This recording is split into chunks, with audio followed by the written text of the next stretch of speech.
Welcome. Okay, hello everybody. Thank you for being with us today. It's our last webinar of a series of 6 webinars of the project Gender-In that is implemented by ΕΛ.Ε.ΓΥ.Π, the Greek Association of Academic Women, in close collaboration with Kilden Research, an institute from Norway.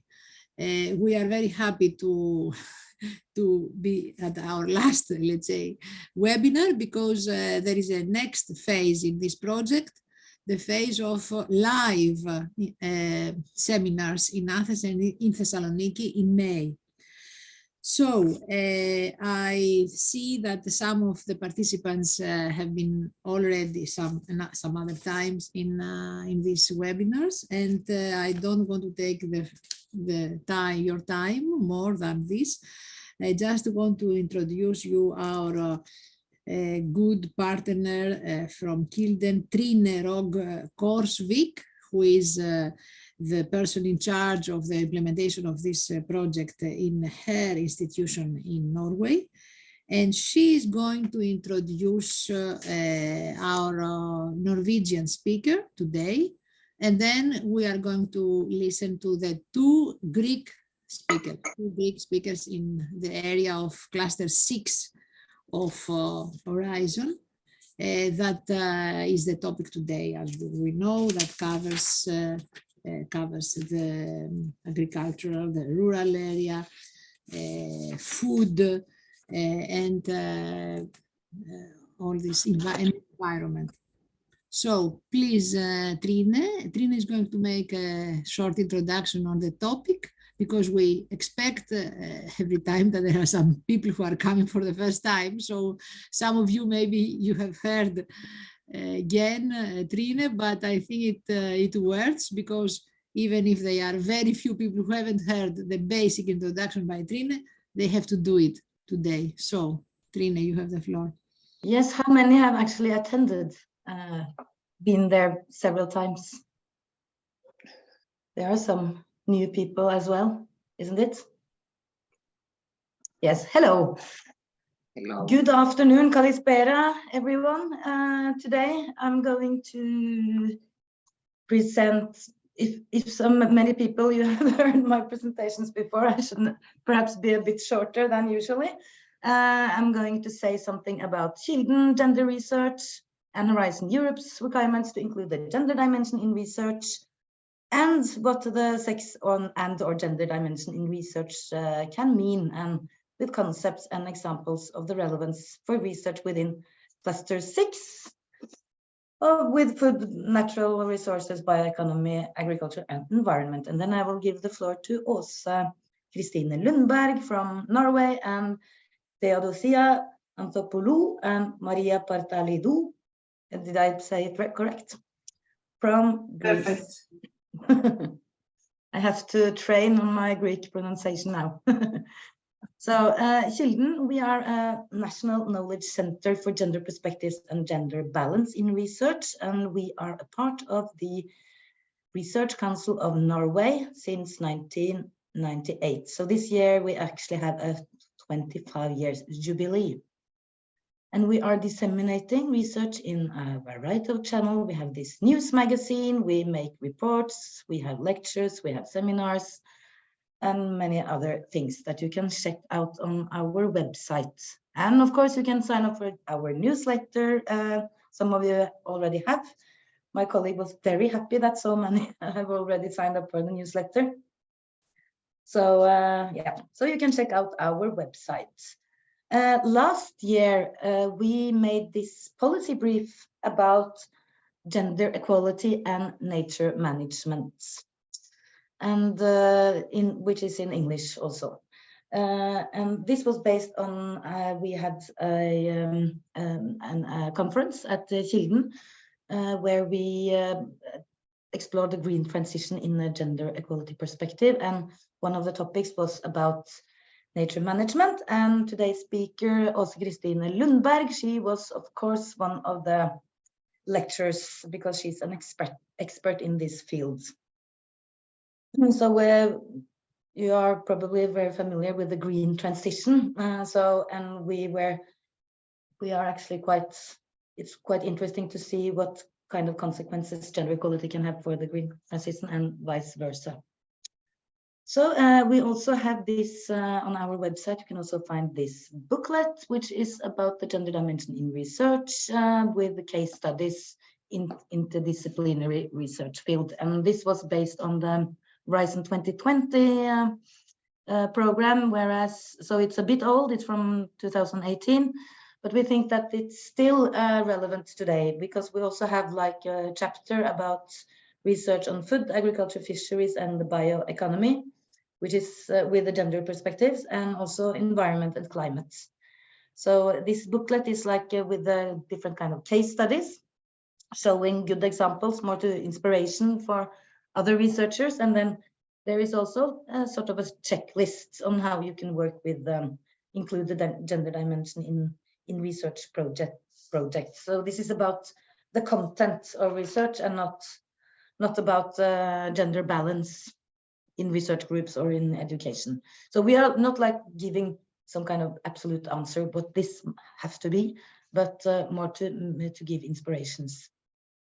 So in Horizon Europe, the requirement to include the gender dimension in research and innovation is strengthened. So one of the gender equality in research comprise 4 objectives. One of them in yellow here is about integration of the gender dimension in the content of research and innovation projects. And also on this other side, we see either the yellow arrow, no, the red arrow here. It is about the integration of gender dimension into research and innovation content is a requirement by default across the whole program. So, and here it's defined as sex and gender analysis. So that is quite, many researchers think this is kind of difficult to work with. So let me just say very short about what the concepts of sex and gender. Very briefly, sex, it's more like the biological sex differences between female and males, and gender is more like the socially constructed norms, values, and expectations related to what is perceived as feminine or masculine, or what is related to men or women, boys or girls, but that of course varies across time. This photo is also, more to illustrate the gender part of the of these concepts with the well-known feminist from Norway from around 1900 who was very challenging the gender roles over time. She was a feminist. And there is also important to say that there are no absolute distinction between sex and gender, and it's hard to say whether gender differences are resulting from biology or culture or socialization, upbringing or experience learning. But it's of course very typical that there is an interaction between biology and social factors, not least when it comes to, for instance, the gendered division of work and occupational roles. Sex and gender in research they play a role in multiple ways, even when their significance is not apparent. So these are some kind of concepts to know. It's useful to know when you are working with gender dimension in research. So gender blind research is briefly not to take gender into account at all, and that assumes that the research is gender neutral, or that potential differences between women and men are not relevant. Whereas a gender bias that is has been quite normal or quite common in academia throughout history, with more like this kind of androcentric, typically research that saw men as universal for the human beings, or man as a norm. And this can be articulated in the way that, for instance, that you think that what generally applies to men also applies to women, or that women are very different or deviant or from men. Sex, gender as a variable is very normal to have in research, but that does not, of course, guarantee that the gender dimension will be included in the analysis. But still, it's important to remember that these kind of gender differentiated statistics are really essential, because they can form the basis for further analysis with the gender perspectives. Gender research is an interdisciplinary field by its own, mainly within the humanities and social sciences, and they usually use gender as a starting point for the analysis, often with kind of a power perspective, gender and power. So whereas what we are more talking about today is the sex and gender analysis, which means that this is part of the research design and systematically controlled for throughout the research process without necessarily being the main focus of the analysis. And we find the gender dimension within most scientific disciplines. But I think it's also very important to stress that sex and gender analysis is not the same as to always focus on differences between women and men, even that, of course, can be sometimes relevant, but not least in medical research, but more to see how gender comes in relations, work in different contexts, and intersects also with other factors such as age, ethnicity, income level, education, social class, where you live, and so on. So, and it's also, I think it's also very important to also reflect upon one's own unconscious assumption about gender and not reproduce stereotypes in the research, because that's quite normal actually, also with gender perspectives and being very focused on differences between women and men. But today, now we are going to talk about how gender can be relevant in research within cluster 6, bioeconomy, etc. So I think, so then I will just show you this text from the working program. Now this is actually from the strategic plan, very useful to look into when doing this work. This cluster aims to reduce environmental degradation, helping reversing the decline of biodiversity on land, inland waters and sea, and better managing natural resources through transformative changes of the economy and society in both urban and rural areas. So it's about food and nutrition security for all within planetary boundaries through knowledge, innovation, and digitalization in agriculture, fisheries, aquaculture, and food system, and steer and accelerate the transition to a low-carbon, resource-efficient circular economy and sustainable bioeconomy, including forestry. So it's about a very much different topics, huge field, and of course, I think also I will, you know, these are the areas of intervention. It's about the whole environment, biodiversity, agriculture, rural areas, forestry, seas, oceans, etc. Bioeconomy, that is about sort of everything that you can earn money from, coming from the nature, as I have understood it. So, I think I looked into this work program and the strategic plan, and I think it's important to see that they are stressing very much actually gender and other sort of factors that you know, because it's very much about to include people in the decision making in these areas. So they are very eager to stress that in generations, gender, etc. is very important, not least in research within agriculture. So it's very much said here that support for transdisciplinary research and innovation will lead to a better understanding of the environmental, socio-economic, and demographic drivers of change, as well as deployment of digital, social, and community-led innovations that will foster sustainable, balanced, and inclusive development of rural, coastal, and urban areas. So that is, they have different programs like this, from fork to From farm to fork. Yes, I forgot. That is true. But they have very much in this work program that they include inclusiveness and with also gender and of course, but we will hear more about that from you. So I'm not going to say more. I will introduce Åse Kristine Lundberg. She is a human geographer. How do you say it? Yeah. But she has this human aspect also, and has a PhD from the Norwegian University of Life Science.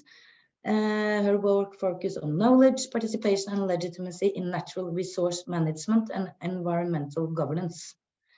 So, and she's very interested in how conservation conflicts are recognized and acknowledged in decision-making processes. It's much about democracy and inclusion of different voices in the nature management processes. And she also has a gender perspective in her research, seeking to understand gender and power within the context of natural resource and wildlife management from a global north context. So now you will be happy you can look forward to learn some more from the Norwegian context. And now I will stop sharing my screen and give the word to Åse Kristine. Thank you very much, Trina. I'm just going to find my presentation.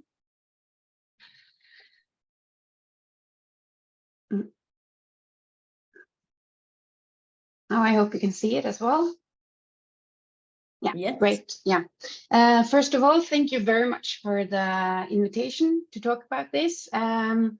Which, yeah, this is something I really think is important, and I would just like to acknowledge the work that Kilden actually has been doing in promoting and using nature, natural resource management, and environment and climate, and putting that on the agenda and bringing gender perspectives into that, because at least in Norway, and I don't think this is isolated to Norway, this has been sort of, we've been operating in different fields, different disciplines, and not necessarily talking to each other or with each other or bringing in the gender perspectives, which I'll come back to.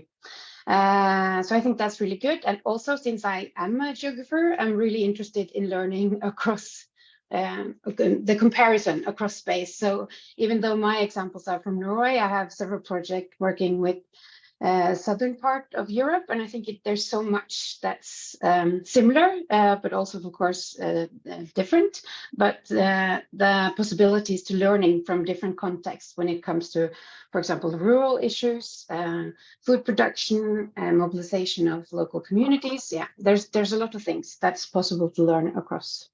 So just shortly, I'm a full-time researcher. I'm really, yeah, I love that job, even though it's stressful sometimes. So I work at a small research institute in the northern parts of Norway, where we have offices in Bodø and Svolvær and Mo i Rana, and I have a really small office in Oslo, so trying to be the rural alibi in the capital.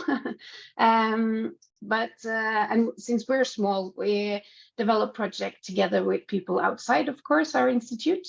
So a lot of research is going, well, it involves places outside the north. But we have this northern Arctic perspective on a lot of things that we do, and small rural communities, I guess.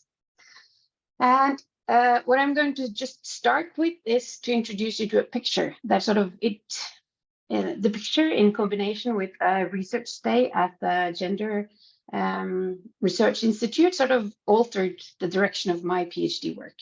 And this is the picture, and I've translated the subtitle of the picture into English. And so this is a picture from a meeting between different actors. And as you can read, it was sort of promoted as they were engaged, and it was a broadly composed group. So yeah, there's a lot of people there, but as you can see, there are some similarities between them. I know that the photographer is a woman, so there's also another woman in the room. But I think this picture is quite typical when it comes to Norwegian nature management and Norwegian conservation, and also how we sort of approach the environment, is that we think that this group is really broadly composed because they represent different actors. Here you have like the landowners, the municipality, the hunting board.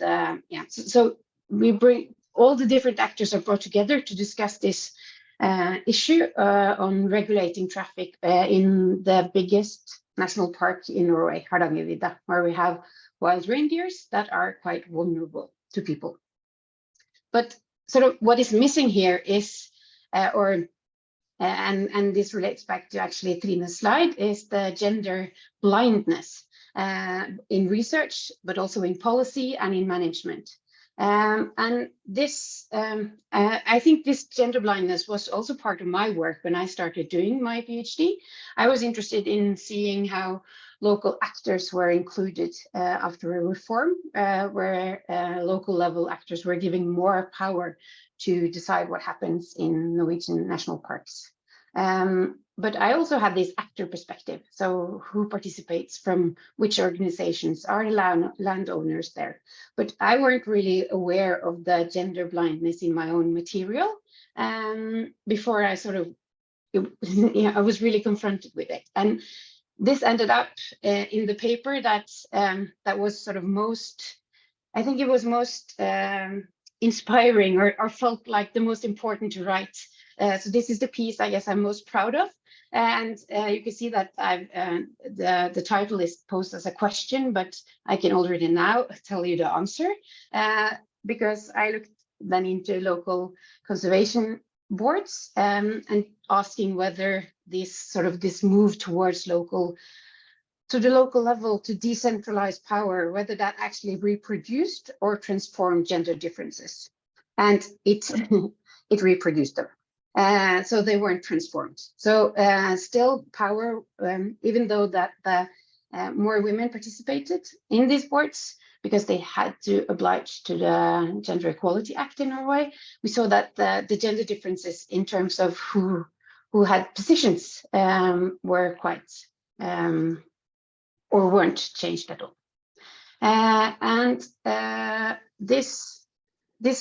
so I came from that moving towards then the gender studies more broadly. And one of the things that I work with is the Sustainable Development Goals. Here you have them in Norwegian, but since they're universal, you know the numbers. So here number 5 on gender equality. And in Norway, the principle is that gender mainstreaming is supposed to happen on different fields. So it's sort of all the ministries, all the directorates' responsibilities to mainstream and to include gender perspective in their fields.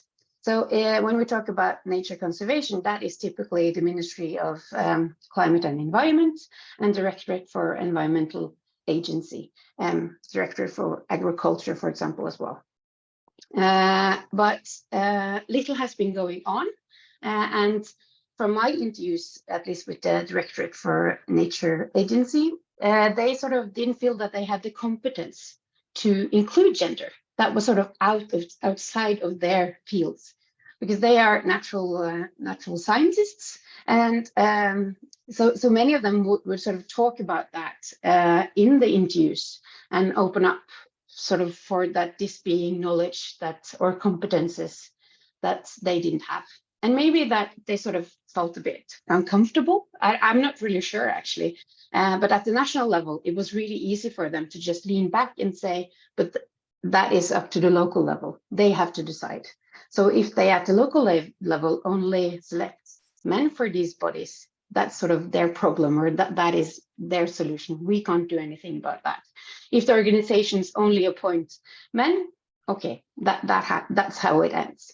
But actually then so the last point here about the legal framework in Norway is that the Gender Equality Act, it opens up for actually having to apply, having to to nominate and having boards that with the representation of both women and men. And in terms of nature conservation management, that has really changed because that has increased the participation of women. So we have this legal framework, but even though we have that, positions are still ending up with a majority of men.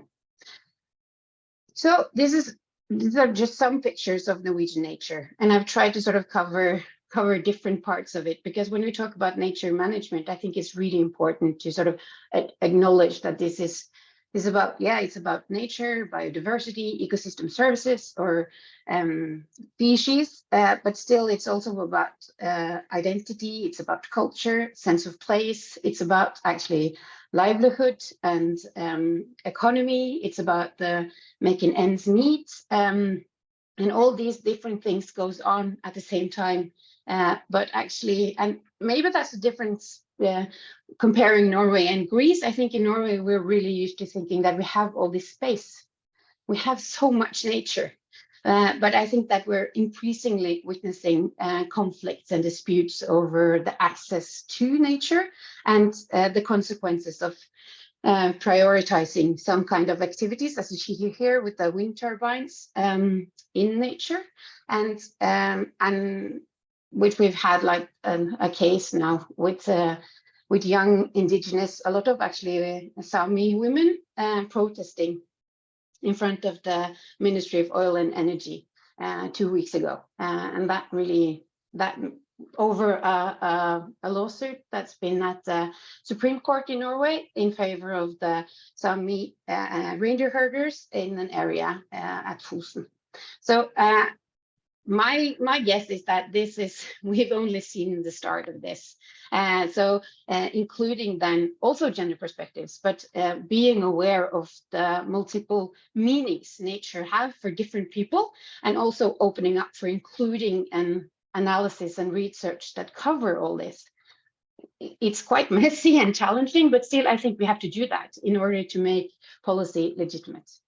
And so one of the things I've been able to do after finalizing my PhD is that I'm the project leader of this project, where we're introducing gender perspective in Norwegian outfield management. And I think outfield, that's a really typical Norwegian word, but that's like the short explanation is that it's everything outside the farm. So outside the fences that define the farm, that's in Norwegian utmark, so outfield. And we want to contribute to filling the knowledge gap that we see, because from a compared to a global south perspective, we see that there's much more awareness of gender perspectives in research and policy compared to a global north perspective when it comes to using nature. And this is one of the things that I'm really interested in hearing from Greece, whether this is sort of the case or whether this is different. And maybe that also depends on what is sort of the case, whether it's nature or agriculture or fisheries, because I guess that there are differences across sectors. But at least we've seen a lack of knowledge on how, and here you see like gender plus. So we're interested in gender, in age, in social class, in ethnicity, how that influences the use and the perception of nature. So instead of taking for granted that the outfields simply are a vast area of Norway outside the farms, we are conducting walking interviews together with different user groups, to see how they perceive these areas and how they are connected to them and how they make meaning in their lived lives. And that is a way to sort of make alternative perspective visible, to contribute to a more diverse management, hopefully also come with some advice to policy on how policy can develop in a sort of more inclusive way. And I just wanted to show you this. Maybe don't bother about the text. And this is sort of, you have to be a researcher to understand what the VPs are, but hopefully you'll understand. But this is just different aspects of the project. But what we're actually looking at is the governance at local level. So how is the nature governed? But we're also interested in adding the understanding from like embodied and practiced lives in these areas. and we're linking that to media. So, and I'm not a media researcher, but I have two colleagues that are, and they've been working on just simply to analyze who is actually given the voice in issues related to outfield management. Who are the sources and what are the conflicts? And together we're hoping to sort of bring these three aspects into co-production of knowledge with different user groups to discuss how we can make a more sustainable outfield management. Since that is the goal of research these days, contributing to sustainability, of course, but this is a collaboration project, so it's supposed to be applied. So in Norway, the management of nature is quite fragmented. And yeah, someone's nodding, so I guess that maybe that is something that goes across space, actually. But you have both private and public actors, as well as NGOs. And sort of to further complicate that, you have public actors on local, regional, and national level. And you also have EU level. So that makes it quite, actually quite complex. So in Norway, you have municipalities, conservation board, wild reindeer boards, large carnivore boards, mountain boards, outdoor councils, and these are just some of them. But at least the governmental bodies, they have to apply to the Gender Equality Act. So in these boards, 40% has to be, or both women and men has to be represented, and at least 40% has to be either men or women then. So that is a change. So what we see is that these boards that have this requirement, where actually the Directorate of Environmental Issues ensures that that increases the representation of women. But in the boards or the Association for Landowners, Wild Reindeer Association, River Owners, you don't have anything like that. So there you get, even though maybe on the farm, it's actually it's not necessarily the man that is the landowner on paper, but he ends up being the representative. We've seen that several times. But also in the NGOs, you have big differences in terms of representation here. And so it's both the proportion of women and men, but it's also the distribution of power. And so I have a map on the next page here. So these are the large protected areas in Norway. And after a reform in 2010, they established conservation boards. And when I did my study, out of the 42 areas with where you have like an individual board responsible for the management of these areas, only 2 of them were women. And you have also this distinction that the municipalities sort of their voice is counted more than the regional authorities. So you get this distinction as well, because the directorate then sort of met the quota by filling up with women from the county level. But in practice, they have less say in the issues related to nature use. To get these differences. So, and as you see here, so the bullet point here is on the background for the comprehensive reform back in 2010. So the goal was always to sort of both increase the legitimacy of the policies, because a lot of conservation, or actually a lot of national parks were established in the early 2000s, and that created a lot of conflict that actually rose to the national level. So they had to sort of handle it at the parliament level. And so the idea here is that both the legitimacy and actually the effectiveness of the conservation policy is supposed to be improved. But the underrepresentation of women, that has not been part of the discussion on what is legitimacy challenges. And of course, the proportion of male mayors in these municipalities are big. They're rural municipalities with few people. So we see that as well. And then the question is sort of, does it really matter? And that is something I'm asked when I'm doing field work.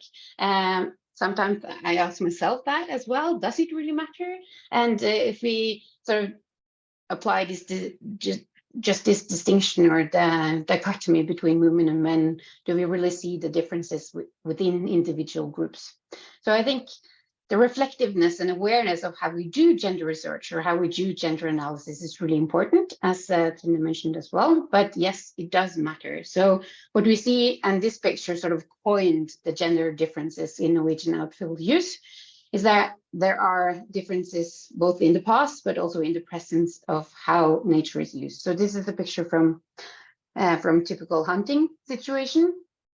And traditionally, that is where the gender differences have been biggest, in hunting and fishing in the Norwegian mountains. But on sort of national large-scale quantitative surveys, we see that the gender differences in different activities, they aren't really, they've stabilized. So it doesn't really give that much to talk about gender differences in the activities when it comes to like biking and canoeing and running and doing all these different activities. But specifically in terms of hunting and fishing, there still are big gender differences. And the hunting and fishing associations, they're working really strategically to attract young women, especially, and so they have like different activities that are targeting them. And I think that is really important, because if they're going to argue that they have a legitimate sort of voice in the use, how these different areas are going to be used, because of course hunting is sort of it involves using large areas during certain periods of time and actually excluding other kind of activities. And they have to be member groups for both genders. But we also see that there are different interests related to use of nature in terms of maybe age and the need for making different part of nature like accessible. And I think that is something, because if you open up for a gender perspective, I think this is something you see as well. And this is a question of sort of what kind of nature is made accessible and for whom, and in different seasons and different times. So here, actually, on this picture, you see two of my kids, and so this to the trip to Skagodden, it's short. It's only 3 kilometers, but it's not accessible at all. And of course, this is just an example because we just went out there anyway. But opening up for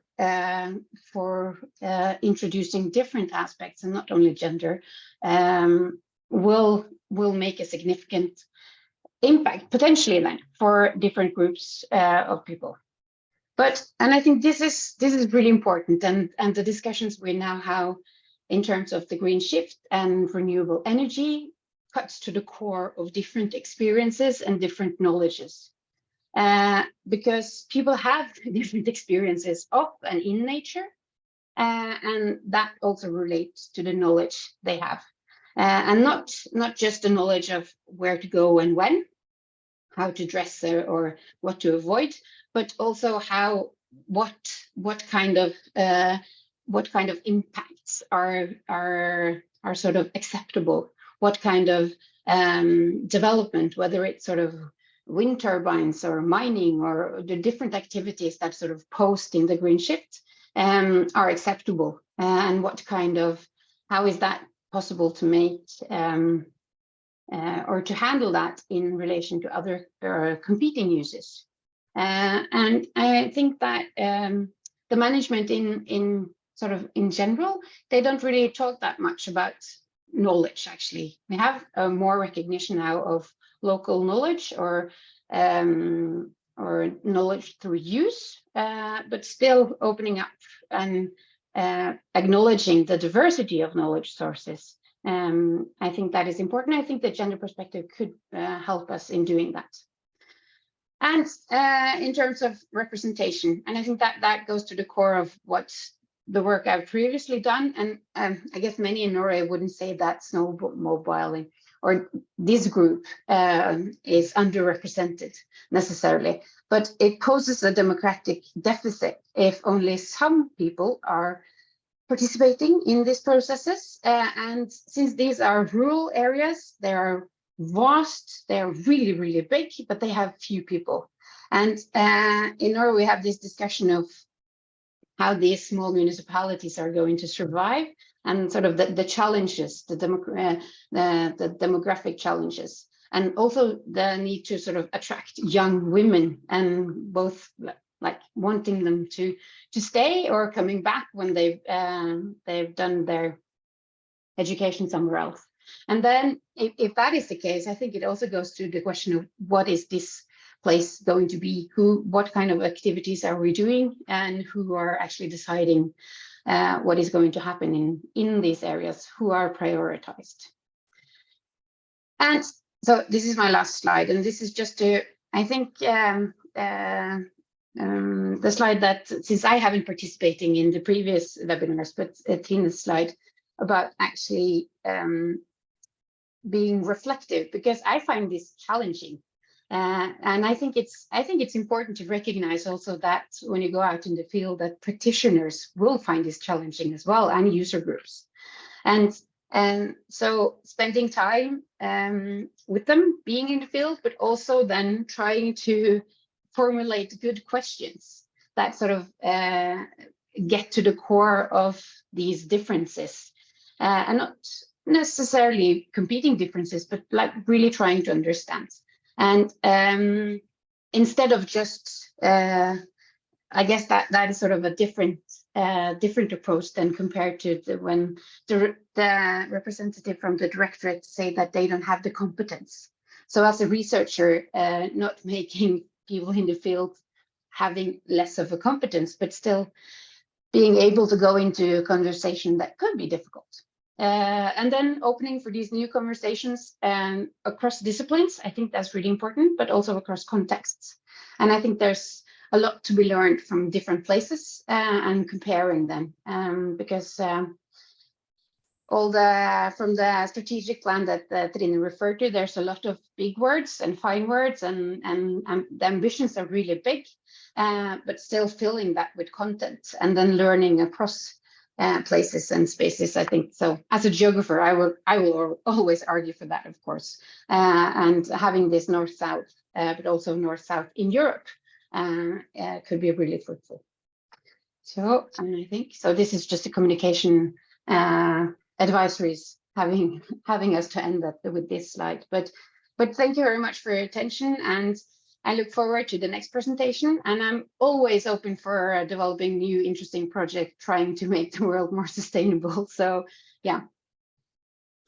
Okay, thank you very much, Christine. It was very interesting. I was amazed about how many natural parks you have in Norway. It's really amazing, this, compared to what we have in Greece, I think. But so it is very important to have your speech about gender mainstreaming in management of the outfields, as you said. So I think it's better that we go forward with the other speeches, other interventions, and then we open the floor for everybody to discuss all three parts. So I would like to introduce Theodosia Anthopoulos, my colleague in the Department of Social Policy. Theodosia is professor of social geography with emphasis to rural space, and her interests are rural restructuring and changing of urban-rural relations, as well as spatial inequalities. So she works also on farm on women in the rural areas, and we have collaborated already on this issue. I think we have to listen to Theodosia, and then I introduce Maria Partalido. Okay, so you please, Theodosia, thank you for being with us today. We are looking forward to your intervention. Thank you, Maria, for inviting me and for the introduction. Do you see my screen? It's okay? Yes, yes. Okay, it is a joint presentation with Maria.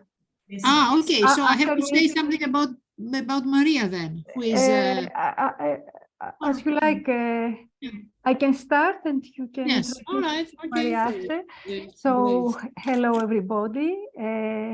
It's nice to meet all of you. Our presentation with Maria is about gender and rural studies, focusing on food and agricultural change. We continue on cluster 6 by specializing on two thematic areas of the EU policy intervention, the one of agriculture, forestry, and rural areas, and the other of food systems. We'll attempt to shed light on rural women's place in agriculture, a sectoral view, and in local communities, a territorial view. And through this analysis, we'll explore their potential transformative role towards an innovative and sustainable rural economy. Here we have some official text already presented by Trine,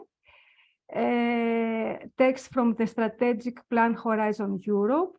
As we can see, it is highlighted the overall goal of reducing environmental degradation, climate change, and all these agroecological aspirations. All in all, it is highlighted the urgency to shift towards sustainable, healthy, and inclusive agri-food systems. That means that we need to change the way we produce, distribute, and consume food. In this context, the central question of our presentation is about the transformative role of rural women to a more sustainable, fair, and secure agricultural and food production systems.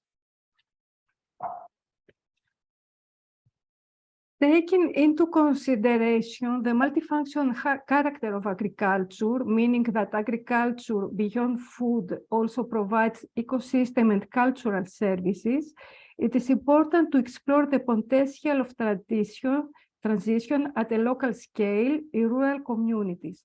More precisely, agriculture provides environmental benefits, generates jobs and business opportunities, such as agrotourism, farm shops, artisanal food processing and catering, folk arts, and so many other aspects.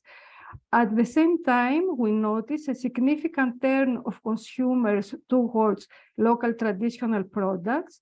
This reflects a growing societal demand for food system relocalization, healthy diets, traditional cuisine, as well as high nature value farming. A demand also to bring closer consumer to producers, or in other words, to reconnect urban people with rural roots. That said, feminist researchers argue that rural women are a latent and undervalued human resource. Rural women are considered bearers of traditional knowledge and know-how related to local food production, farming practices, and environmental care, and thus they significantly contribute to maintaining local socioproductive systems in rural areas. According to statistic data and on such surveys, women, owners and managers of farms and small businesses are gaining ground in recent years. Focuses on the number of women-led farms across Europe, they represent an average of about 29% of the total. We would say relatively high, considering the still strong patriarchal structure in the rural area, but there are differences between countries depending on their socioeconomic context and agrarian history. For example, in Lithuania and Latvia, the number of holdings is larger in relation to Western industrialized countries such as Germany and the Netherlands. In Greece, the percentage of farms headed by women increased from 25% of the total in 2000 to 38% in 2016, according to the Hellenic Statistical Authority. Taking the example of the Greek sector, the question is, do increasing women farms mean a feminization of the Greek agriculture? We would say not really. in the sense that most of the time women take over the farm for formal and bureaucratic reasons. For example, when the spouse retires or he works outside agriculture as part of the pluriactivity of rural households. In this way, the formal takeover by women happens to enable rural households to receive the EU subsidies and financial support coming from the common agricultural policy. And in practice, the male counterpart continues to run the farm and make the management decisions. In any case, there is a small but growing proportion of women who run their own farm by choice and not through marriage, as was almost exclusively the case 20 years ago. Regarding now the leadership of women in local businesses, first of all, it is worth noting that there are no gender statistics, as if we implicitly admit that entrepreneurship is primarily a male affair. However, relevant studies of European and international organizations find out that there is an increasing number of women starting their own business, including in the developing countries, and these businesses are mainly operating in food processing and traditional crafts. It seems that rural women involved in what is largely considered by the dominant stereotypes as feminine skills, nurturing and hosting, something that also women themselves seems to internalize and embrace as they are professionally engaged in areas that feel familiar and secure to them.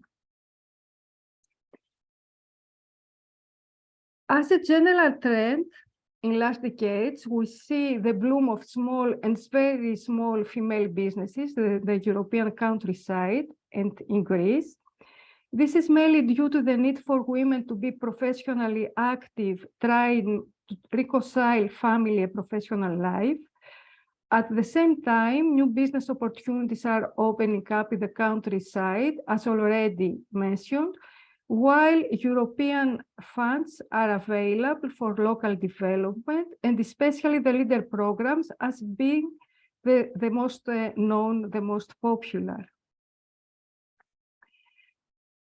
We take here the case of Greece to present some key characteristics about the profile of female businesses.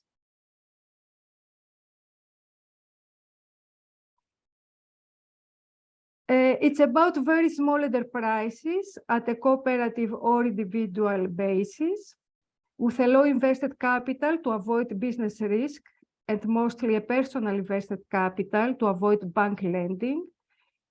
Businesses are strongly attached to localized agri-food systems, a traditional craft specialization. It is clear that women are valorizing their tacit knowledge and know-how acquired within the family farming. In addition, they are operating in familiar surroundings, as for example, at my home, on the farm site, in my village, in the local community. Also, it's interesting to say that the entry age in labor market is higher than the typical one, more than 35 years after the children grow up a little. About the main motivation of women to launch a business, above all, is to contribute to family income and to activate out of the domestic sphere. And only after comes for my own economic emancipation and social recognition.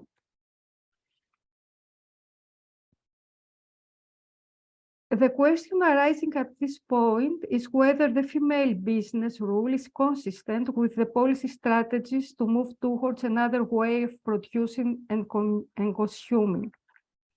And how successful are women's small businesses at both personal and community level? According to empirical data, female rural businesses generate significant income to women, contributing to both the family budget and to community regeneration. They valorize territorial resources, generating added values for the community, a social impact. They also contribute to the conservation of territorial assets and heritage resources. For example, local seeds, fruits, herbs, recipes, natural landscapes, food culture, rural buildings, traditional arts, etc. And thus, female rural businesses contribute to the sustainability and the cohesion of local communities. All in all, they reflect personal business success as well as a valuable social impact to local communities.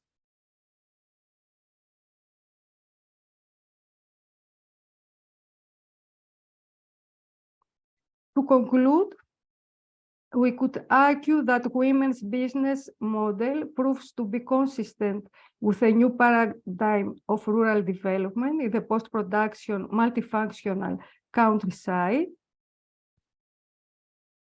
This becomes more important in our day amid accumulated crises, economic, climate change, energy, food, pandemic. And this reflects the social demand for relocalization of production systems, food sovereignty, and climate crisis mitigation that are urgently on the political agenda. Feminist approaches and field research have demonstrated the contribution of rural women in managing these challenges at the global level, but symbolic and institutional barriers seem to remain to a significant extent. So, before giving the floor to my colleague, Maria Partalidou, the last observation that albeit this positive development regarding rural women's activation, we still have the question whether these changes provide fertile ground for transforming the contested gender identities in a still male dominant sector such as agriculture. Thank you for this first part. Thank you, Theodosia. Thank you, Theodosia. It was very interesting because it's, I think it's another world compared to Norway. the small farms, small businesses, and all these things.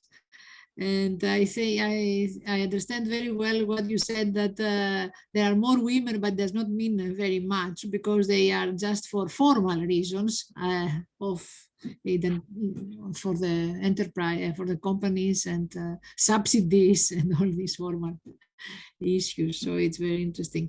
Anyway, now it's Maria Partalidou, who is an associate professor of social geography. Of rural sociology in the Department of Agricultural Economics. Maria Partalidou has worked on women farmers, on social economy, social innovation, the same as Theodosia. Also, she has a lot of records on social economy, I think, and solidarity economy. Anyway, Maria Partalidou, she currently works on farm women's well-being in physical, mental, and social aspect. So we are looking forward for your continuation, Maria Partalidou, and thanks for joining the club, because thanks to your collaboration with Theodosia Anthopoulos, now we know that you are there and you work on women issues and so on. So thank you very much. That's true. Thank you, Maria, for the introduction. The thing is, this is why I so much enjoy your work now and all these webinars. The thing is that many of us are working on the same subjects, but we are kind of, in our own universities, we are I don't know how to put it, the strange birds, you know, at least in my university, which is a mainstream agricultural department, you know, like agronomists, like an old school. I'm the only one that's working on social issues and especially on women farmers. So it's always nice to find great colleagues that try to touch upon the same things that my mind always flies to as a researcher. So if I may pick up the presentation from where Theodosia has just, no, I have to go to the full screen. Let me know if the slide is already there, please. No? Yes, can you see it? The slide, yes, we see the slide. Okay, and please stop me if I lose track of time, because I'm not keeping the time. So Theodosia, please stop me if it's more than 15 minutes. So, so research in agriculture, as Theodosia has just described, through the lens of gender theories in Greece, it's is still, let's say, lightly touched upon. Okay. And it's either by accident, and I very much like what Trine has presented about the different types of research. And this is a great slide that I enjoy sharing with my students, because this is the product of accidental work on women. And I will shortly explain what I mean. Research in gender and agriculture in Greece falls within mostly the rural ideal. Women are treated, let's say, like this very vulnerable group working in rural areas. It's all, we always hear the phrase, well, agrotourism, for example, it's the small and beautiful with the feminine face in agriculture in rural areas. So you can imagine how Greek women in rural areas are treated within public discourse and academic discourse. The truth is that women farmers were forced to downplay their activities, okay, as hobbies in rural areas, either it's agricultural pluriactivity with agrotourism, and they downplay the importance of their businesses in terms of money gained and, you know, overall acceptance by the public. But now we see, and lately we see the policies and the research agendas, we see that women suddenly are framed as our saviors. Okay, they're going to save us, they're going to protect the environment, they're going to produce better food. And we even, I can say that we experience a kind of instrumentalization of women for the future, okay, through these research agendas. But anyway, it is important to discuss this issue, but not all research in Greece, as I told you, falls within what we might call as feminist critical discourse studies. Not all research advances feminist causes by understanding that is women as a specific group with specific needs, specific values and priorities, and by questioning the equal role of women in Greek agriculture. And I will share my experience with the work we have done at my university, my Department of Agriculture, which, as I told you, is a mainstream agricultural studies department. But I will start with this slide, and I put it I was inspired by the different categories that Trine presented us with how gender and sex gender is treated within research. This was a research by another colleague of mine through a master thesis. And they found out they were working on, they were trying to correlate productivity, farm productivity, with the days of absence of the farmer due to illness, due to accident, etc. So they found out that by increasing 1%, let's say, the frequency of the illness, of the days of absence, the efficiency of the farm increases by 70%. That is when the male farmer is absent. But when, but when the female farmer is absent due to illness or an accident by, let's say, 1%, the efficiency of the farm drops 10%. Can you answer this, this question? How can this happen? Well, it's a paradox, okay. But of course, my colleague and the master student during that time did not go into detail, because this was an accidental finding. They just had the variable of sex in the questionnaire. They didn't prioritize this as a research question.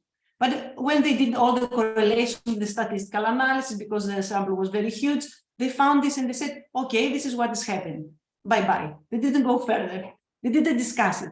So this was, it was interesting. And this was just a stepping stone. As you said, Trine, it formed the basis for further research. And what we did then was to another research that follow up, another work that follow up this master thesis, was to actually go and ask these women what's going on. Why, when the male is absent, productivity raises, and why, when the female farmer is absent, productivity drops? Well, you can, those that are working already with gender issues know that women farmers, and Theodosia has described this with data, and the women themselves said to us that we always feel like this, you know, the Swiss knife with multiple aspects, multiple roles, multiple identities, multiple tasks that leads to a burnout at the end. They do a lot of things all the time, all the day, around the year, and they're not appreciated, as Theodosia described. So when they get sick or when they have an accident, nobody can replace this. I mean, you can replace them, but you have to employ like 5, 6, 10 people, different people. When the male farmer is absent due to an accident, due to an illness, you can employ one person, and this person you can outsource, let's say, the task that he was supposed to do. And most of the times this person can do the job quicker and it's more efficient. So to make a long story short, you can grasp the point I'm trying to make. The point is that we need to go beyond describing what is happening. Okay, we know that, but we need to ask a more deeper question: why is this happening? Why the productivity drops? Why women farmers are not appreciated in agriculture and in rural? And we do have some research findings from either master thesis or graduate thesis, that women go online and provide farm with knowledge relevant to innovations, that women always keep the accounts of the farm, they play a key role in on-farm diversification, they are involved in agrotourism. Okay, this is kind of an epidemical kind of research that is done and it's out there. But what was lacking was this, let's say, more feminist approach. Like there was a lack of a framework that could provide the answers to not only what is happening, but why is this happening. And let me present you some aspects of the research that we just concluded, and these are part of the PhD thesis of Alexandra Tsiaousi. She just defended her PhD, and we have the publication in Sociologia Ruralis that we are very proud of. And the innovative, let's say, dimension of this research, it's that it's the only one. It's the first one to be implemented in the European context. It all started with Sachs and her colleagues in the US, in Pennsylvania. Then it was kind of moved to another state in Michigan with Wright and Ans. And then in Spain, the Fernandez, Jimenez and colleagues used this only for livestock breeders. Okay, what we did was that we tried to test this model both on farmers and livestock breeders, and add another layer of discussion, that one that relates to the cultural background, because our study area was on the eastern parts of Greece, for those that are familiar with the region of Eastern Macedonian Thrace. There are some villages there, Pomakohoria, where the Muslim community is located, and we had also women coming from these Pomak villages. So for us it was, and for the Greek, let's say, literature and the state of the art, it was a very innovative approach, and this fast agri-food systems theory, feminist agri-food systems theory, for us provided a very good framework to understand what is happening. Okay. I won't go into details with the model. You can, if you're interested, I can share the whole paper and you can look it up, just to visualize the 6 axes, because I want to show you the results. The first axis refers on gender equality and feminization. It was what Theodosia described as the numbers. Okay, we have this percentage of female farmers and these women farmers. How do they enter agriculture? Do they enter agriculture by choice or because they are just married to a farmer? And are they claiming, oh, sorry, give me a minute. Are they claiming their farmer's identity, and on what basis? And do they feel trapped in this multitasking labor in agriculture? How do they have access to the basic capitals of agriculture, that is land, labor, and liquid assets? Because we know that most of the times, and we see it in literature, women do not own their land. Okay, and another axis that Sachs developed within this model speaks about the creation of new agri-food systems and new farming systems, which is very close to what we are talking today, that women create new agri-food systems, new models of agriculture, using productive resources in a more efficient way, and mostly rooted, let's say, in a post-productivist regime, because they are involved in community support agriculture, in agroecology, organic farming, diversification, etc. And one of the, not the 1, 2, 3, 4, fifth, the fifth axis talks about leadership in agricultural organizations and extension services, because we know that women are underrepresented in top-level decision-making. We see it in all of economy and other businesses, but we also see it in agricultural chambers of commerce and mainstream agricultural cooperatives. And finally, the last axis refers to the creation of this network that Christine was talking about, networks of knowledge, formal and informal networks that women create in their attempt to become more visible in the public sphere. Okay, this is the axis that the literature provides to us. So what did we do? Just need to minimize this. And this is actually the result, the visualization of a lot of work that we did in, that Alexandra did. I supervised the work. So in the first column, you can see the 6 axes. Okay, then we developed, we used some already there, but we added some more indexes, indicators on how to measure each aspect of feminization within the 6 axes. Okay, I will not go into details with the whole. I just want you to think. We can discuss it later. 3 things. You can see the indexes, the 16 indexes. Then you can see 3 columns, macro, meso, and micro. This is the level of measurement.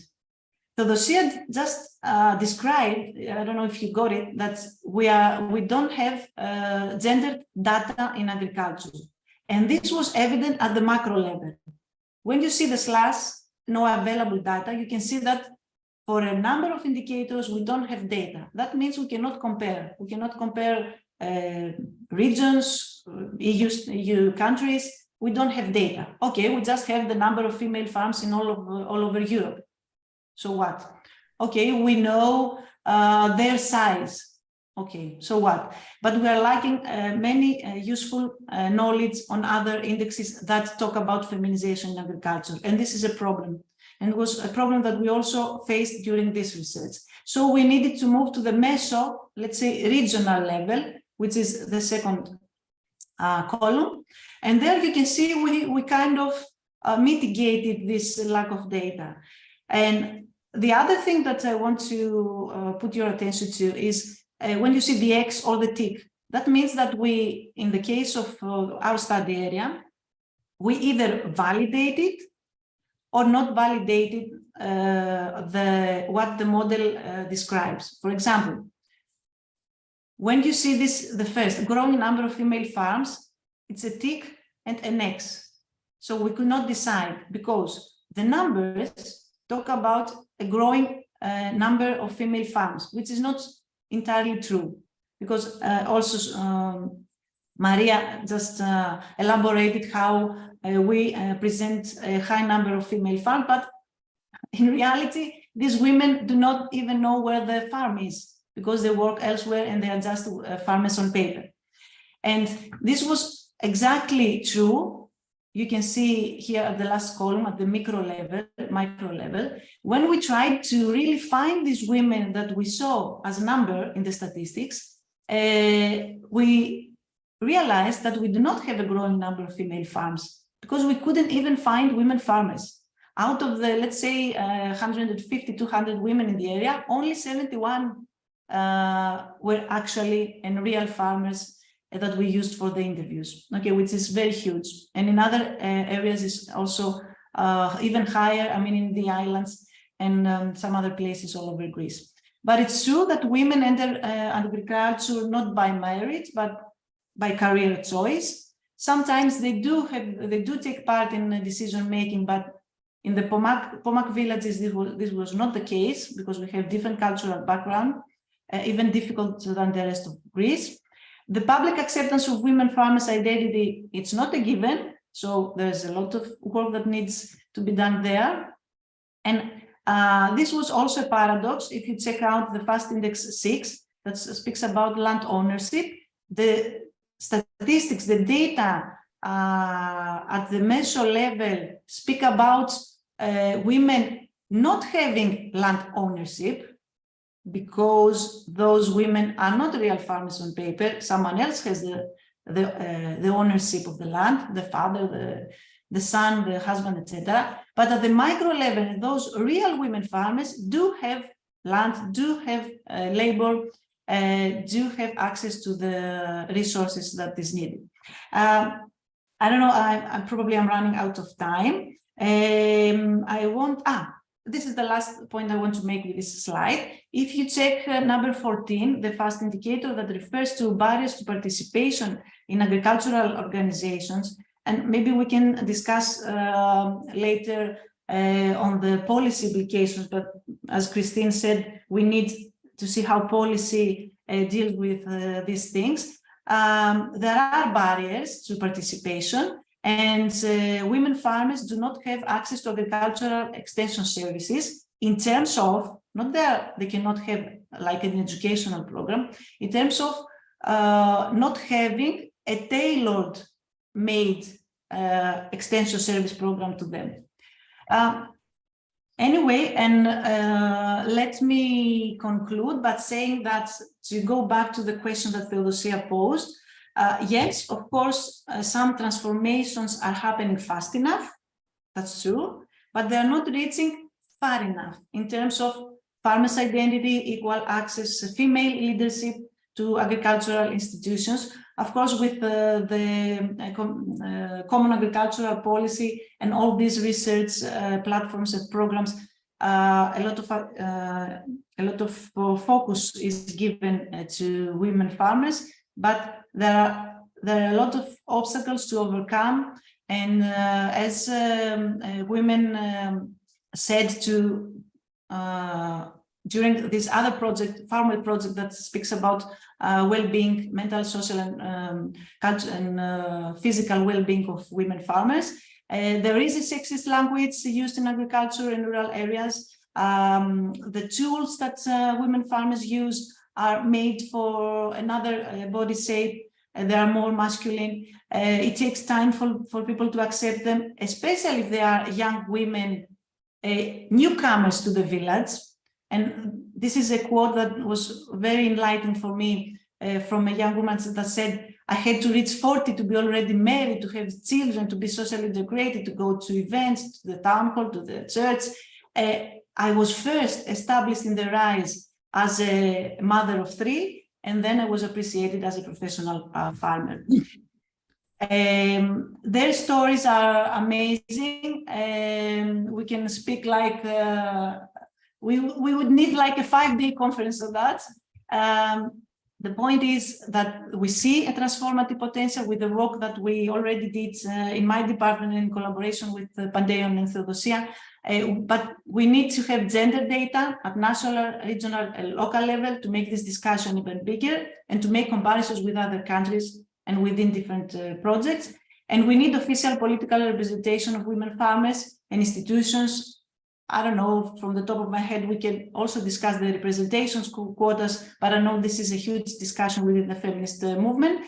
But we need to do, from our opinion and our perspective, in order to speak about even breaking the glass ceiling for women farmers in Greece, we should focus on these 2 points. Thank you, and sorry for taking up much of your time.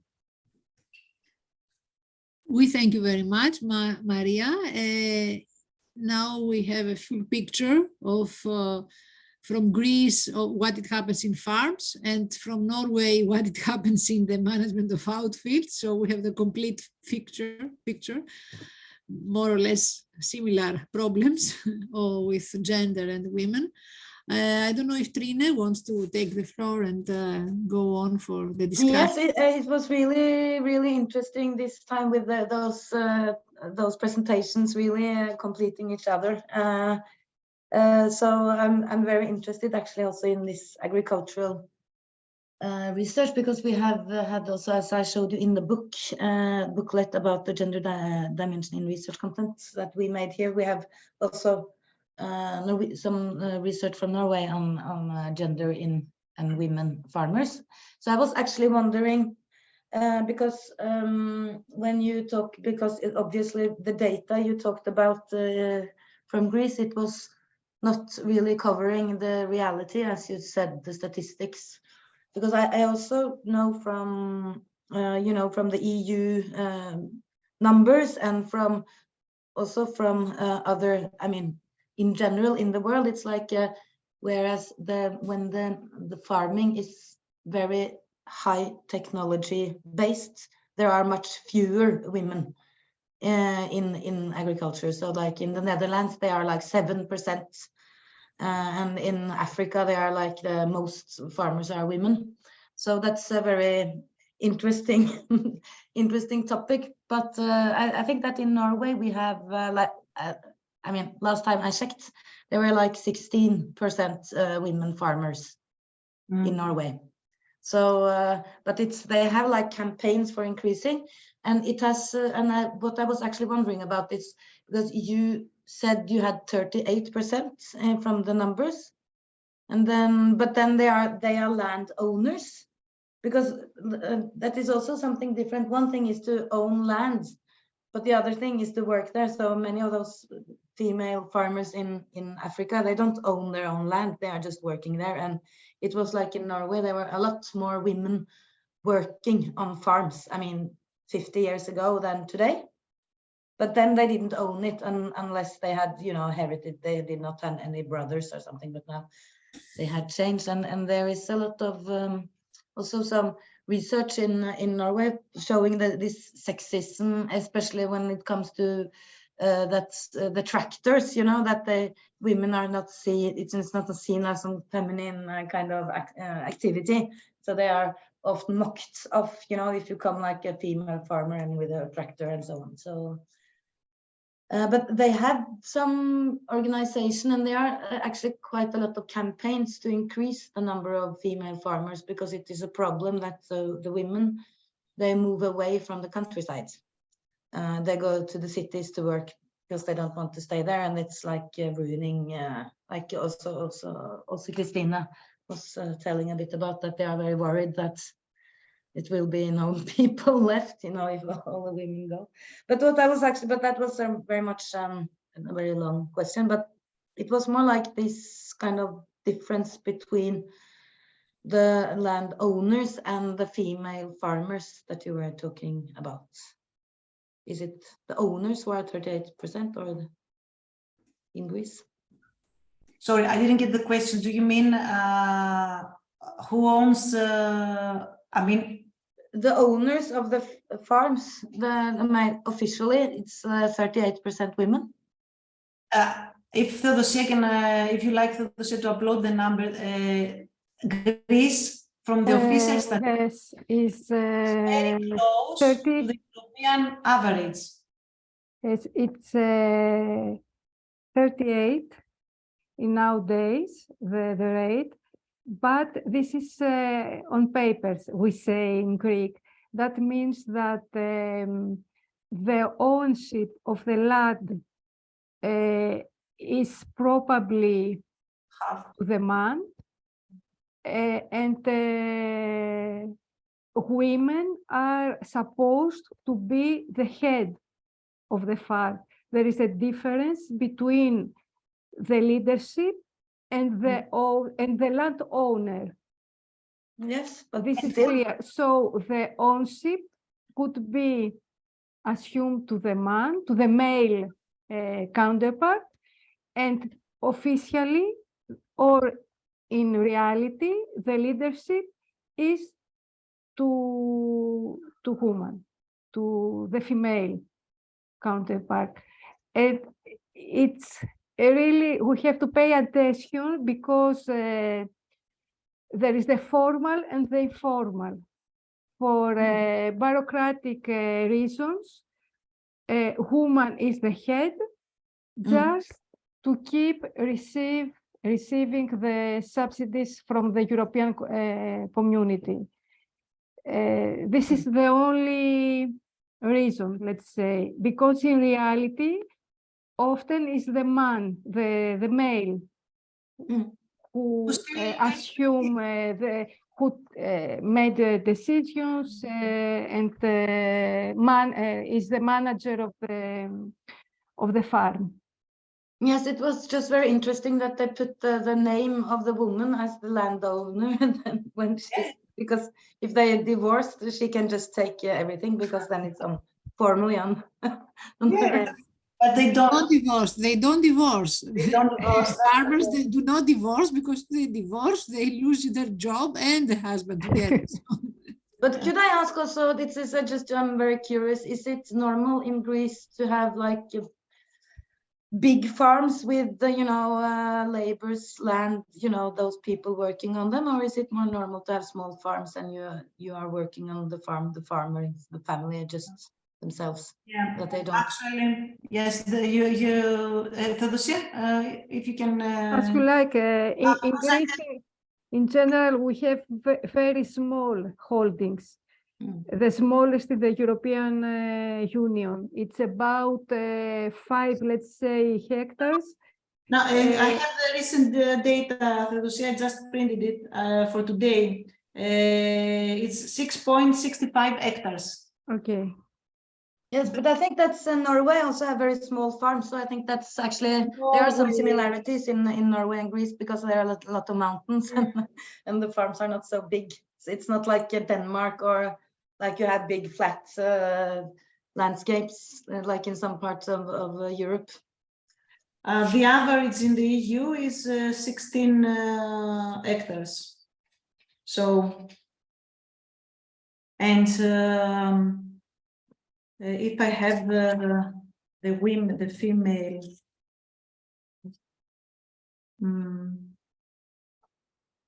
yeah, but women, women tend to have, in the statistics, tend to have the smallest farms.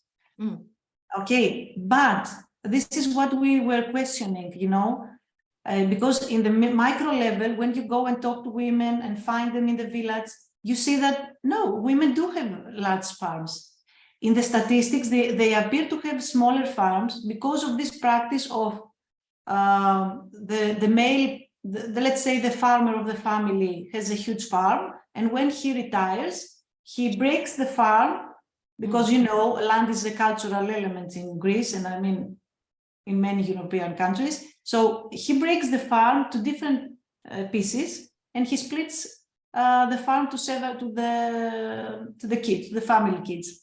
So in the statistics, the one that remains to the female part of the family, it's very small. But in reality, the actual farm is bigger. It's just on paper that is split in 3 different head farms. Yes, because there is a different laws heritage. In Norway, it was always like from the Middle Ages, it was just the eldest son who inherited everything. So it was not split because the farms were so small, so there would be nothing left if everything. But since 1970s, it's the eldest kid, girl or boy, but it's still, there are many girls who are inheriting a farm, and they just like pass it over to the brother. So that's Yes, Maria, sorry. Oh, no, I'd like to ask something as a Christine, let's say. I don't see anybody who wants to take the floor. I don't see any question on the chat. I think it's very, very interesting, the discussion. I would like to ask as a Christine for that, because she spoke a lot about women in decision making in the management, let's say, and I wanted to know if the central level or the local level, because I missed what you said exactly, what is the more, where are more women, at the local level or at the central level? Because this is, I had the impression that in Scandinavian countries, the local level, they were more women, but maybe I didn't understand this from your talk. So I would like to ask what is easier to do, and also when we have more women, when they are the bodies, whatever boards and so on, are elected, or when they are nominated. So what is the practice? I'm interested to know this comparison between the levels, because your level of, let's say, the level of management that you talk is at local level, I understand. But please tell us more. Yeah, sure. So it's the conservation management boards that I started to count representation between women and men, and they are appointed by the government. So that is why they have to, so they're state appointed, but they are locally elected politicians. So they are politicians that are represented in the municipal council or the county council. So they have been elected by the people at local or regional level. And then the municipalities nominate both a man and a woman. And then the directorate, so the state level, put together the composition of the board so that they meet the requirements in the Gender Equality Act. So that is sort of the process. But so I started, so that was the first sort of the where I started to count. But after that, I've been, and I'm not that good at counting, but I've become really good at counting. So I also try to map out the state. So the question, your question, whether there are more or at the different levels, so that we see that the representation of women is higher in the state bureaucracy. But still at the local, I'm not really, I'm not actually that sure whether, based on my data that I sort of can generalize from the, but from on the practitioner level, but at least and in the state bureaucracy, there is a larger share of women compared to parts of the local management we've looked into. And I think that sort of relates to the background that you have to have these positions, for example, at the local level. That some of them are really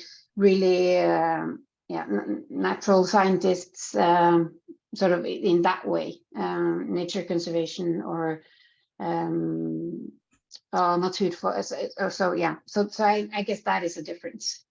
And at the same time, it's really difficult to count at the national level. So we've tried to focus on who has sort of leading positions.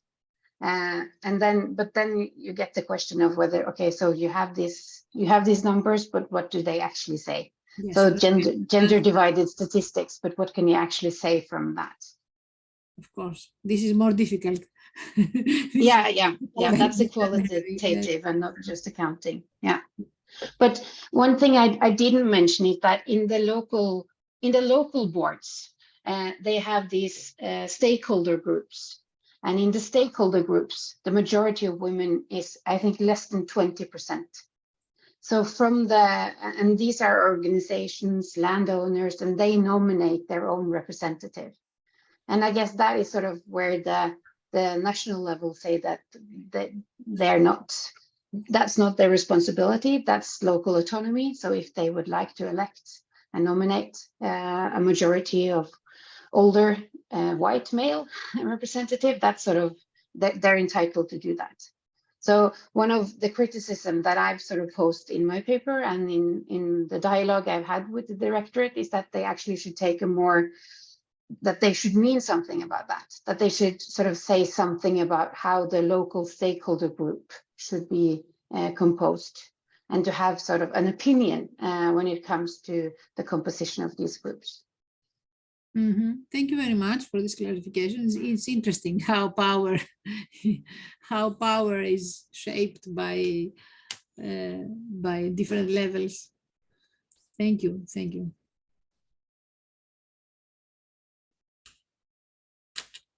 So, Trine, you are giving information, I understand, in the chat.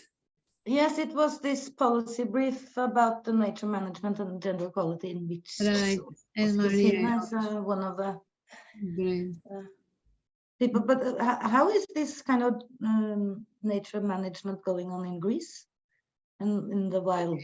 This is more like the wild nature. That's a good question. Is it under democratic control, or is it just up to the landowners to do what they want? Okay. You have to reply, Theodosia, and it's mostly a top-down strategy and application without a really consultation and democratic consultation. I mean, it's especially after the crisis and the imposition of memoranda and fast-track procedures to decide and avoid the most possible consultation about nature impacts on nature and environmental impacts in order to attract big investors and investments. So I think that we don't really have bottom-up procedures to protect and care nature and biodiversity, etc., etc. No, because I remember some years ago when there were all these fires in the nature outside in Greece, a lot of fire. And then they said that it had probably been some. What do you mean, the fires? The fires, people, that it had been like on purpose to just to make the ground for making hotels afterwards and so on. Yeah, exactly. Now there is a new bill, a new law, a draft law in the parliament for environment. I don't know if they have anything inside, but there is a demonstration against it. I don't know what it is included in this new law. We will see. And there was, if I may add to this discussion, there was a kind of, let's say, attempt to engage some people and discuss natural conservation and natural management during the preparation for the new CAP strategic plan for the country. I'm not so sure that this was like a successful exercise. A successful exercise. Yeah, too. There is no. I think the problem is that there is no representation in all of the public calls for. Oh, what's the word? Διαβούλευση, public consultation. During the public consultation, neither farmers are politically represented, nor let's say foresters and ψαράδες, αλείς. Fisher. Yeah. So there's no political representation to argue all these matters at the national level. I think this is the issue. And but what about this organization of the hunters? I don't really know what's going on with. Because often there would be.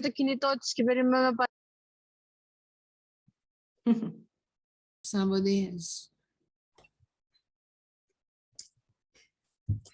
The hunters are very, very strong in Greece. Yes. In a way, they were all, even a political party, but not anymore, I think. Not Yes, I then. know. Also, Some years ago, they were a political party. In many countries, such as France, also the hunters are very strong. So they are basically owning the forest, and people can't go out to the risk of being shot if they go out in the forests.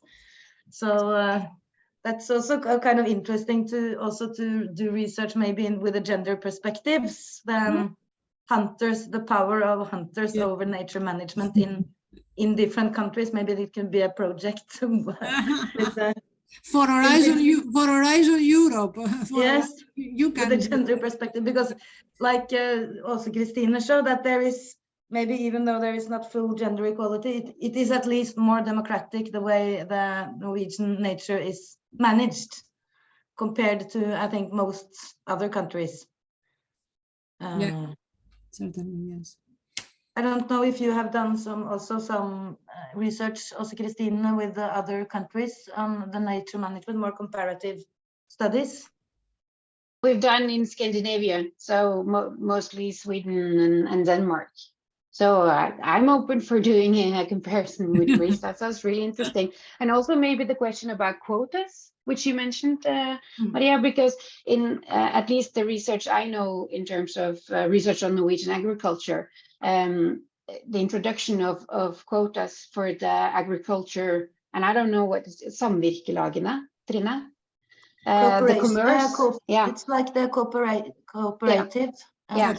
So that really boosted female representation in Norway, and I think that the government continued. They went further after seeing that it was so successful in the governmental appointed bodies that they actually introduced it in some of the private companies as well. So maybe that also could be something. 40%. 40%. Yeah. It helps. In Greece, we have 40% for parliamentary elections, for elections in all levels, 40%. Yeah, but then again, this might only work as a measure of, as an initial stepping stone for changing the culture again. Not yes. But at least in agriculture, there's no discussion on actually doing something about the representation of women in these farming organizations, either they are cooperatives or syndicats, etc. And the truth is that what women describe through their life stories, it's that this is a very hostile environment. This is why they do not participate in the agricultural cooperatives. It's a very hostile environment. The language is very sexist.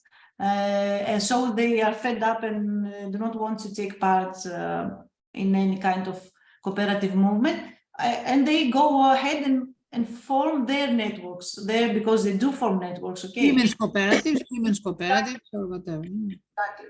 And formal or informal networks, we are currently working, we have a close collaboration with Women in Olive Oil, which is an informal network by women working on olive oil. And we had this excellent workshop that we collaborated with the Women's Energy Cooperative in Thessaloniki, which is also an energy community led by women.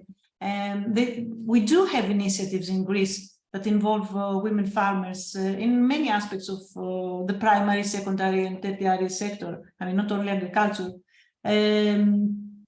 But, you know, there's still a lot of that. We have some years, about 100 years to go. Yes, Okay. Yes. but as you said, it also the agricultural sector has become more important because of the crisis back from 2008. That it's like also in Spain that a lot of people have moved back to the countryside and to do agriculture, or didn't I understand you correctly? I guess this Theodosia can share we have this movement back to the land and to the village, especially after the crisis time. But it's not always a successful pace back to the land. I mean, to be successful, you have to have capital, to have know-how, to have market networks. It's not so easy and so simple as politicians would like to pass us a message at this moment. But at the same time, we have a few but very successful initiatives and endeavors, especially of young people, well-educated, graduated, etc. And among these, we have women.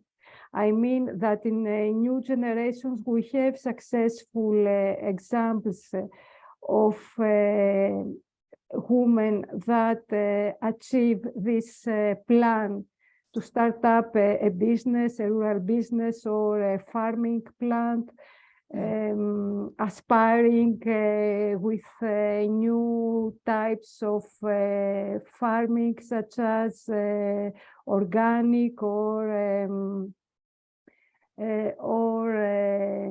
pharmaceutical plants and herbs. There are. And I think that this is the hope and for changing. I mean, a new generation, including women. Here we don't have such gendered narratives and attitudes. It's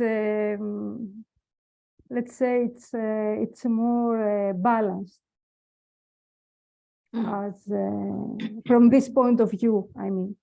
But then it's more like some more idealistic projects, maybe also. Yes, but idealistic, but successful. That could go hand in hand. It's not always an utopia.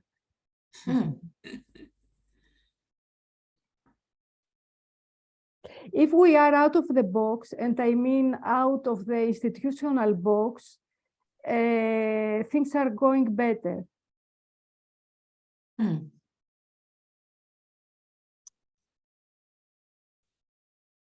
But again, in a last thought on what you're just discussing is that again, when women enter agriculture by choice, and they don't come from young women, they do not come from an agricultural background and a farming family.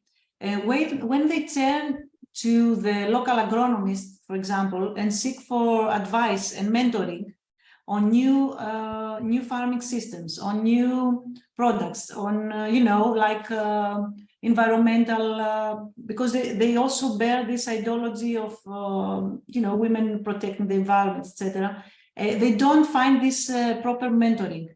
And we do have stories of women saying that also the agronomists, the scientists supporting all this system, is very male dominant, and the approaches are very male dominant and massive productivist approaches. And at least at their first steps, they would like to have a female mentor agronomist support, which we are lacking also in this what we call agricultural knowledge and innovation system in Greece. Okay, this is also the problem. They don't mind during the life course and they do have collaborations with male agronomists and that they work within their village, but the women say that at my first steps, I would have appreciated a female agronomist approach because the ideology is different, the perception is different, Interesting, very interesting. This is very interesting what you say, because there is another culture, not only you have just a woman, but thinks a little bit differently, out of the box, as Theodosia says. Interesting. Yes. Okay, I think we discussed very well, and we have to finish now, I think. I don't know, Trine, do you have anything? One more question for Greece. All the answers when you are here. We are going to give you more answers when you are in Greece. Yes. I really want to thank you for joining us today, and also especially to Theodosia and Maria and also Christina, that this is the last webinar. So, and I hope some of the participants will join us in May in Thessaloniki or in Athens. And we are going to have the live workshops coming soon. Live is always better than webinar. It's for less people, but better quality, I think, of communication. Oh yes, that's for sure. Yes. Okay, so bye-bye. Bye-bye. See you in Athens. Thank you very much. Bye-bye. Thank you for being with us. Bye-bye. Thank you. Thank you.